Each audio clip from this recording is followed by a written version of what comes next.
ये आकाशवाणी लखनऊ है। अब आप मीना इरफान से इलाकाई खबरें सुनिए।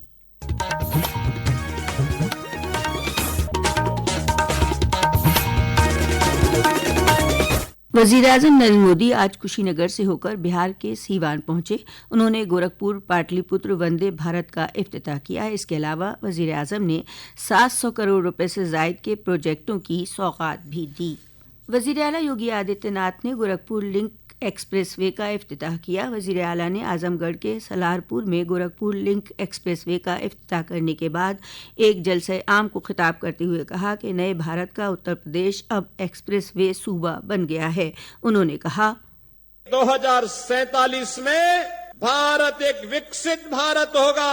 उस विकसित भारत के लिए विकसित और आत्मनिर्भर उत्तर प्रदेश बनाने की दिशा में डबल इंजन की भारतीय जनता पार्टी की सरकार के द्वारा किए गए प्रयासों का एक प्रतिफल है कि उत्तर प्रदेश बीमारू राज्य से अब एक्सप्रेस वे प्रदेश के रूप में अपनी पहचान बना रहा है।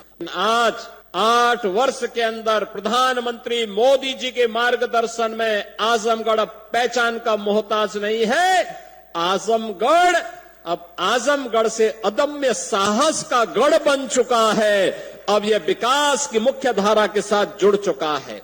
इस एक्सप्रेसवे को पूर्वांचल की तरक्की का नया गेटवे माना जा रहा है। पेश है एक रिपोर्ट।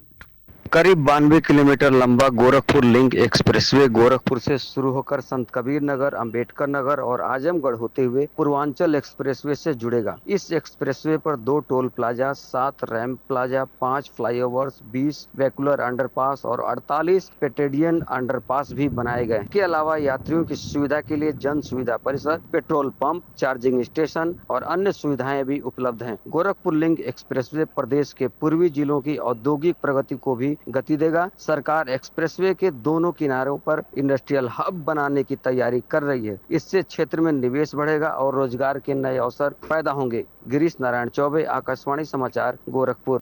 बैनुल-अक़वामी यौम योग के सिलसिले में तैयारियां तेज हो गई हैं। रियासत के वुज़रा को योग डे के अलग अलग अज़ला की जिम्मेदारियां दी गई हैं। पेश है एक रिपोर्ट।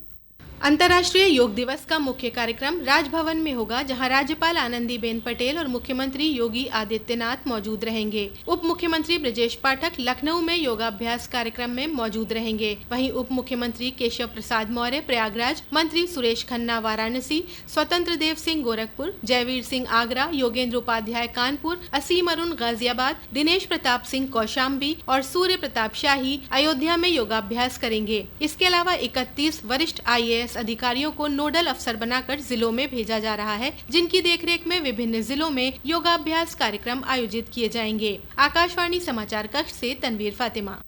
योग हफ्ते के तहत रियासत भर में प्रोग्राम मुनक़िद किए जा रहे हैं। इसी सिलसिले में झांसी में वज़ारत-ए-सक़ाफ़त की जानिब से महकमा आसार क़दीमा के ज़रिए महफूज यादगार झांसी के किले पर योग का इनेकाद किया गया। इसके अलावा योग हफ्ते के तहत उन्नाव में कलेक्ट्रेट से ज़िला मजिस्ट्रेट गौरांग राठी ने योग बेदारी रैली को हरी झंडी दिखाकर रवाना किया। उन्होंने कहा कि योग हमारी ज़िंदगी में बहुत अहमियत रखता है। ये न सिर्फ जिस्मानी सेहत के लिए फ़ायदेमंद है, बल्कि दिमागी और जज्बाती तौर पर भी अहम है। कल इंटरनेशनल डे पर प्रयागराज संगम के साहिल पर योग का इनेकाद होगा, जिसमें एक साथ 8,000 से ज़ायद लोग योग करेंगे। इस शानदार इनेकाद के मेहमान खुसूसी रियासत के काबीना वज़ीर नंद गोपाल नंदी होंगे। उधर अमरोहा में योग वीक के तहत आयुष महकमे और ज़िला इंतज़ामिया की जानिब से विकास भवन अहाते में योग सेशन मुनक़िद किया गया, जिसमें चीफ तरक्यात अफसर समेत ज़िला सतह के अफसरान, मुलाज़मीन, असातिज़ा और दीगर लोगों ने हिस्सा लिया। राजधानी लखनऊ समेत रियासत के कई अजला में बारिश होने से लोगों को गर्मी से राहत मिली। रियासत में इस हफ्ते गरज चमक के साथ बारिश का इम्कान है। महकमा मौसमियात ने रियासत के मशरक़ी अजला में 21 और 22 जून को और मगरबी अजला में 22, 23 और 25 जून को तकरीबन सभी मकामात पर बारिश की पेशगोई की है। इस दौरान तेज़ हवाएं चलने और आसमानी बिजली गिरने का भी इंतबाह जारी किया है। दरियासना कल से कई अजला में बादल छाए हुए हैं और रुक रुक कर बारिश का सिलसिला जारी है। रियासत के मगरबी अजला में बारिश का ऑरेंज अलर्ट जारी किया गया है। इसी के साथ आकाशवाणी लखनऊ से इलाकाई खबरों का बुलेटिन अब खत्म हुआ। अगला बुलेटिन FM से 2 बजे नश्र किया जाएगा।